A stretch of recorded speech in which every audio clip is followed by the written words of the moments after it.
In the autumn of 1967, on a Tuesday afternoon that smelled of chalk dust and old leather, a professional linebacker from the Oakland Raiders walked into a private martial arts demonstration in Los Angeles with the kind of confidence that comes from never having been truly tested. His name was Marcus Webb, 6'4", 268 pounds of what Sports Illustrated had recently called controlled violence on cleats.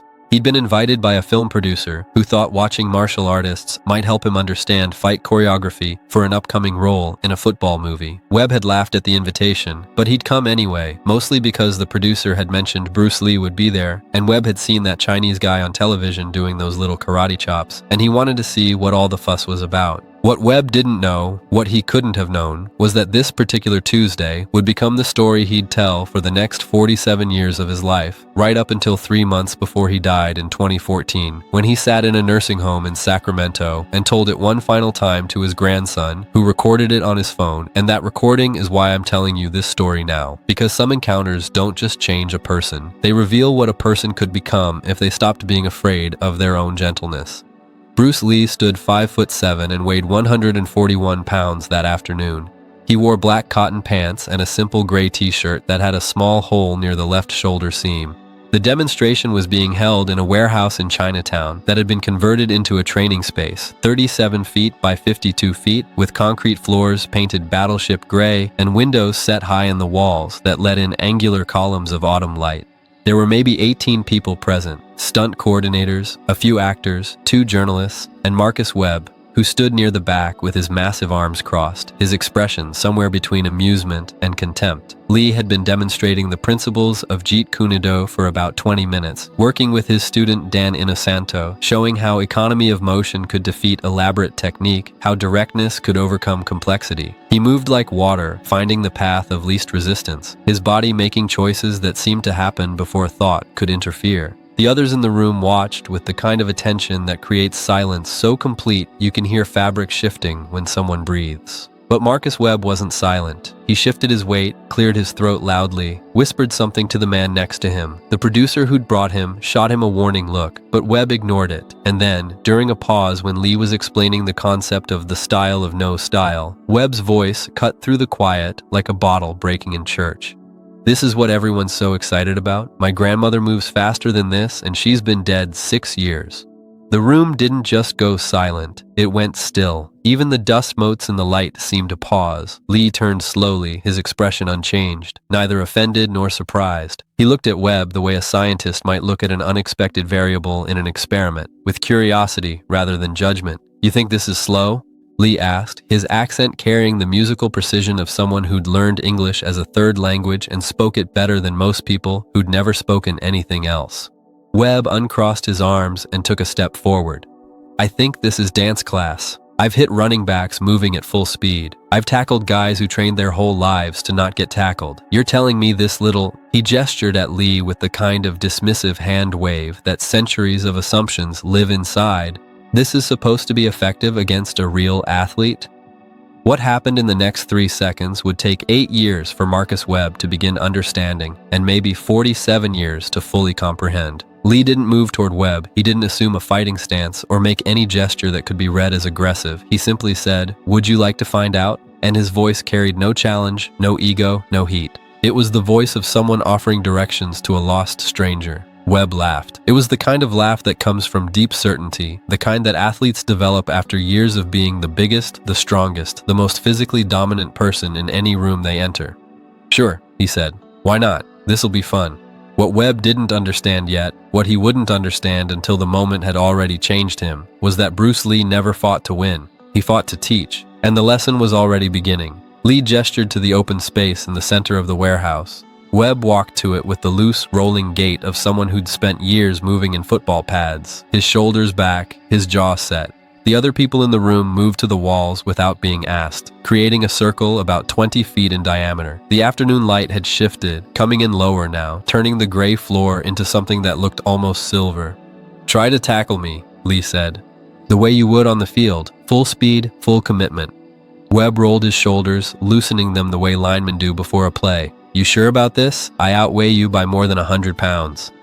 "I'm aware," Lee said, And then he just stood there, feet shoulder-width apart, hands at his sides, his body carrying that quality of relaxed readiness that looks like nothing special until you realize it's everything. Webb took 3 steps back, getting distance for his approach. In his recording from 2014, he'd tell his grandson, "I wasn't trying to hurt him, you understand, but I wasn't playing either. I was going to show everyone in that room what happens when reality meets fantasy." He said it with the tired sadness of someone who'd learned that sometimes the person living in fantasy is the one who thinks they already know everything, Webb charged. 268 pounds of professional athlete momentum aimed at a 141-pound martial artist standing still in the center of a warehouse floor. He covered the distance in what witnesses later estimated was slightly under 1.3 seconds, his arms already positioning for the tackle, his body low and driving, his legs pumping with the power that had earned him his reputation. What happened next took less than a second, but to describe it properly requires understanding that time doesn't always move at the same speed. In moments of extreme action or extreme stillness, time dilates, stretches, becomes something other than the simple forward march we pretend it is. So, while what happened took less than 1 second on a clock, what happened in that second was this.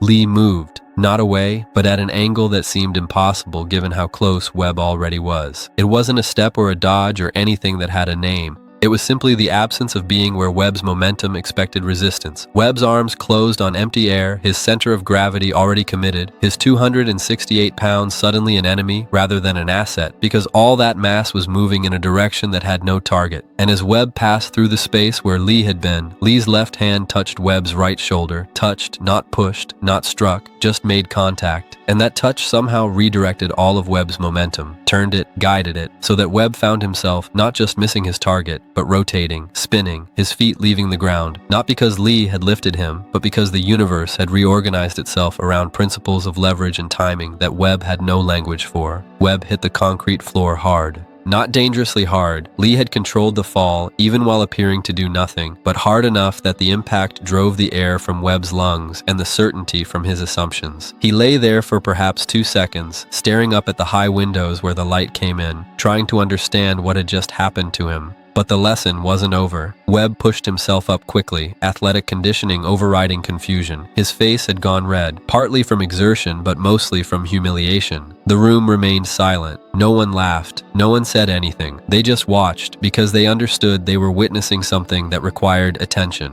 "Again," Webb said. It wasn't a question. Lee nodded once. Webb charged again, this time from a different angle, this time with his weight lower, this time trying to anticipate the movement he couldn't quite remember clearly from the first attempt. It made no difference. Lee moved like water around stone, his body somehow always in the exact position that turned Webb's strength into weakness. His timing so precise, it seemed less like fighting and more like two dancers who'd rehearsed a routine for years, except only one of them knew the choreography. Webb hit the floor again, harder this time, because he'd been moving faster, trying harder, committing more completely. The concrete was unforgiving. His elbow scraped, drawing a thin line of blood. He lay there longer this time, breathing hard, and something in his eyes had changed. The confidence was still there, but it had been joined by something else. Confusion maybe, or the first stirring of a question that would take years to fully form. He stood up slower. His chest was heaving. Sweat had appeared on his forehead despite the cool of the warehouse.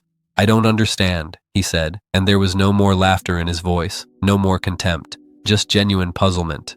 "That's the beginning," Lee said. His breathing hadn't changed at all. He looked like he'd been standing still for the past 5 minutes. "Try once more, but this time, think less, feel more." Webb tried a third time. This time he didn't charge from a distance. He closed in carefully, using the technique that had made him successful in football. Control the space, minimize the angles, use size and strength in close quarters where speed and maneuverability matter less. He reached for Lee, his massive hands seeking a grip that, once established, would end this demonstration immediately. But Lee wasn't there, and then Lee was there, and then Lee's hand was resting gently on Webb's chest, directly over his heart, with no more pressure than you'd use to see if a door was locked. And Lee held it there for perhaps half a second, his eyes meeting Webb's, and in that moment, Webb understood something that would haunt him for the rest of his life. Lee could have struck. Could have delivered a blow to the throat, the solar plexus, the temple, could have caused serious damage. Webb was completely undefended, completely vulnerable, his massive frame useful as armor only if someone was trying to knock it over rather than find the spaces between its plates. And Lee's hand was already there, already positioned, already capable of following through with the kind of strike that ends fights decisively. But Lee didn't strike. He just touched, just made contact, just showed Webb the target, showed him how completely he'd been defeated without being hurt, how thoroughly his assumptions had been dismantled without his confidence being destroyed. And then Lee stepped back and let his hand fall to his side.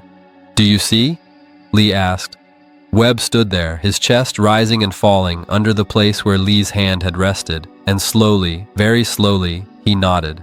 Not because he understood yet, but because he recognized that there was something to understand, which is different and which is sometimes harder. The room remained quiet. Dan Inosanto had a slight smile on his face, the kind that people get when they've seen something they've seen before, but that still amazes them. The producer who'd brought Webb looked like he'd forgotten why he was there. One of the journalists had started taking notes, then stopped, apparently realizing that what she was witnessing couldn't be adequately captured with words like technique or martial arts demonstration. Webb walked slowly back to where he'd been standing. He didn't speak. His face had gone through several expressions in rapid succession: humiliation, confusion, anger, and finally, something that might have been the beginning of respect.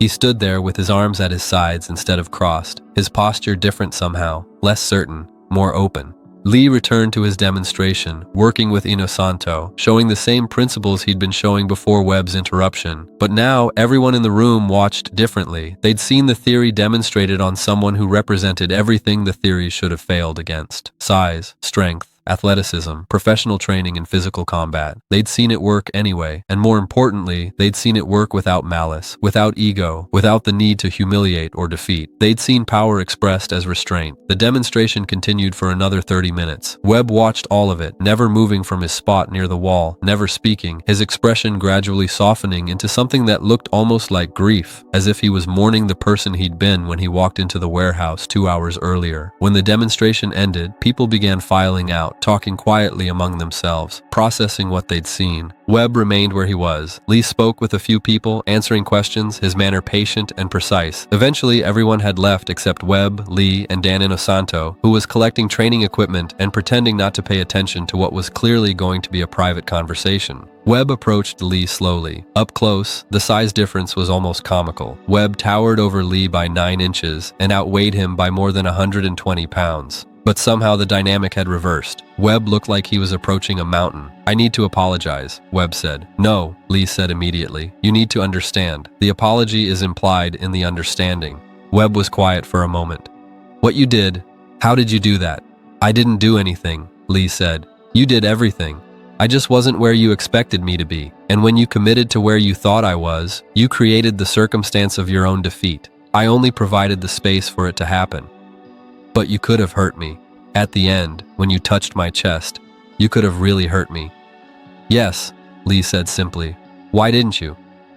And here, Lee said something that Marcus Webb would repeat in every interview he ever gave about this encounter, would tell his children and grandchildren, would write in the margins of books he read about martial arts and philosophy. Because the purpose of fighting is not to fight. The purpose of fighting is to understand why fighting is unnecessary. You came here with assumptions. I could have broken those assumptions by breaking you, but then you would have learned only about pain. Instead, I broke only the assumptions, and now you can learn about everything else. Webb stood there, this massive man who'd built his life on physical dominance, and his eyes were wet.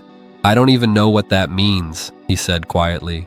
"I know," Lee said, and his voice was kind. "But you will. Maybe not today, maybe not for years, but you'll understand eventually. And when you do, come find me. We'll have tea and talk about water." Webb did come find him, 3 times actually, before Lee's death in 1973. He never trained formally with Lee. His football career and Lee's film schedule made regular training impossible. But they talked. Long conversations in restaurants, in parks, once at Lee's house where Webb met Linda and the children and felt even more humbled by Lee's normal life than he had been by his extraordinary skill. In 1971, 2 years before Lee's death, Webb gave an interview to Sports Illustrated about the mental aspect of professional football. In it, he said, "The strongest thing I ever did in my life was get thrown on my ass by a guy half my size and realize he'd given me a gift. The interviewer didn't understand the reference and didn't follow up on it. The line ended up cut from the published piece. After Lee died in 1973, Webb flew to the funeral. He stood at the back, not wanting to intrude on the grief of people who'd actually known Lee well, who'd trained with him, who'd been part of his life in ways Webb never had been. But Linda saw him and asked him to be a pallbearer, alongside James Coburn and Steve McQueen and others who'd been transformed by their contact with Bruce Lee. Webb carried the casket with tears streaming down his face, this enormous man openly weeping for a teacher who'd given him 3 lessons and 1,000 questions. Webb retired from football in 1975.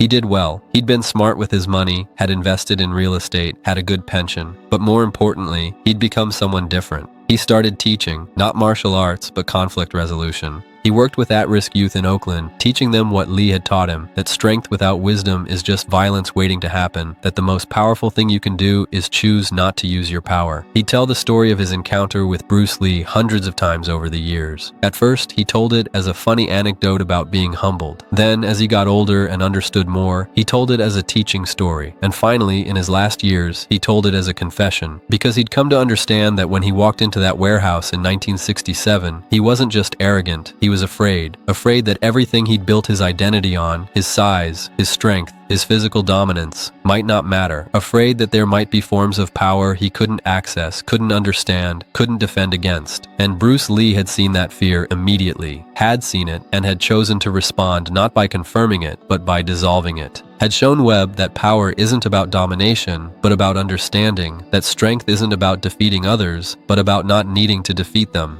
In the nursing home, 3 months before he died, Webb told the story one final time to his grandson. The phone recording is 17 minutes long. Webb's voice is thin and reedy, not the booming instrument it had been when he played football, but the words are clear and the memory is precise. He remembers the smell of the warehouse, dust and concrete, and the ghost of old machine oil. He remembers the exact quality of the light coming through the high windows. He remembers the feel of the concrete floor against his back and the touch of Lee's hand over his heart. The thing you have to understand, Webb says in the recording, his voice fading in and out as he struggles for breath, is that he didn't beat me. He showed me I'd already beaten myself, and then he showed me I didn't have to. That's a gift that takes a lifetime to unwrap. 2 weeks after Webb died, his grandson uploaded the recording to YouTube with the title, "My Grandfather's Encounter with Bruce Lee." It got 47,000 views in the first month. The comment section filled with people sharing their own stories of being transformed by unexpected teachers, of having their assumptions broken so that better ones could grow in their place. But the most commented on part of the recording wasn't the story of the encounter itself. It was what Webb said at the very end, after a long pause, after his breathing had become steady again. "I spent my whole life being big," he said, "and in 5 seconds, Bruce Lee taught me that the biggest thing I could be was small enough to learn. I wish I could thank him again. I wish I could tell him I finally understand what he meant about water. Water doesn't defeat stone by being harder. It defeats stone by being patient, by being willing to change shape. By being willing to go around instead of through. He was water, and I was stone, and he showed me that even stone can learn to flow if it's willing to be worn down." The recording ends there. Webb died 17 days later, on a Thursday afternoon, with his family around him. His grandson said that near the end, Webb squeezed his hand and whispered, "Tell Lee I get it now. Tell him I finally get it." The grandson, knowing his grandfather was dying, knowing that sometimes the dying see things or people the living cannot, just nodded and said, "I will, Grandpa. I'll tell him." This story gets told in martial arts schools around the world now, usually simplified, usually focused on the physical encounter rather than the transformation that followed. But the real story isn't about a linebacker getting thrown by a martial artist. The real story is about a man who walked into a warehouse certain of who he was and walked out uncertain, and spent the next 47 years of his life grateful for that uncertainty because it gave him room to become someone better. Bruce Lee died in 1973 at 32 years old and never got to see the full effect of what he'd planted in Marcus Webb that afternoon. Never got to see Webb teach conflict resolution to kids who needed to know that power could be gentle. Never got to hear Webb tell the story of their encounter with increasing wisdom and decreasing ego. Never got to read the letter Webb wrote to him in 2010 and burned because there was no address to send it to except the past. But maybe he knew anyway. Maybe he understood that the real fights, the ones that matter, aren't won in seconds. They're won in the years that follow, in the slow transformation of understanding, in the patient erosion of assumptions that lets new growth finally emerge. In the warehouse, on that Tuesday afternoon in 1967, a confrontation that lasted less than 5 seconds set in motion a change that took 47 years to complete. That's not unusual. That's actually how teaching works when it's done right. You plant something small, and if you're lucky, if you've planted it well, it grows into something you never got to see, but that changes the world anyway. Water doesn't fight stone. Water just waits, and eventually, stone becomes smooth.